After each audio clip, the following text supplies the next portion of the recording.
السلام عليكم، عاملين ايه؟ يا رب تكونوا بخير. كده حطينا الميه غلت، حطينا المكرونه، نقطه زيت، نص معلقه ملح صغيره، معلقه شاي. كده ايه، مخليش المكرونه تستوي جامد كده، واحده بوحدتها. نروح حاطينها ايه، ميه الساعه.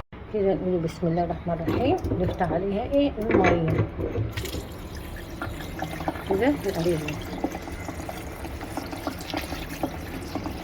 عشان لما نيجي نحطها نعملها بالصلصه ما تعجنش. كده تمام التمام. كده بصوا،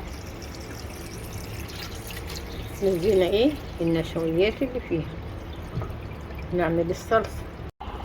كده حمرت البصله بشويه زيت، وضربت الطماطم في الخلاط حطيت فلفل اسمر، وحطيت شطه والملح بتاعها. ولما تتسبك نحط المكرونه، وحطيت لها قرنين شطه. بص الشطه عشان تدي طعم ايه جميل. ولو عايزين تحطوا لها دقه كده بالثوم وبالخل بعد ما تتعمل تبقى في منتهى الحلاوه. كده حط لها نقطه زيت عشان تبقى ايه مفلفله كده، ونقلبه بقى، نقلبه الزيت والملح كان في الميه اللي بتغلي بتاعه المكرونه كده. ده اللي يخلي ايه طعم المكرونه جميل ما شاء الله، ويخليها مفلفله.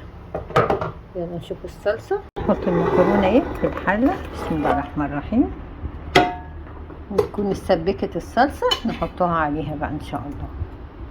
كده بعد ما حطيت الزيت في المصفى، بعد ما صفيتها كده نحط ايه حبه ملح. انا حاطه ملح في الصلصه بس بحسها كده بتبقى محيقه وحلوه. كده حطيت الملح والزيت. نعمل ايه شويه فلفل اسمر كده. كده ممكن تتاكل من غير صلصه، تبقى طعمها جميل كده وخفيف. كده اتقلبت، نحط مع عليها ايه الصلصه كده. ممكن كده تتاكل كده،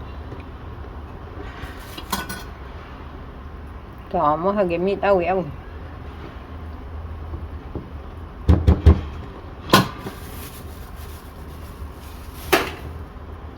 الصلصه اتسبكت، نحطوها ايه على المكرونه كده. بعد الصلصه ما اتسبكت نقوله بسم الله الرحمن الرحيم. بصوا حبايبي، بصوا عامله ازاي كده.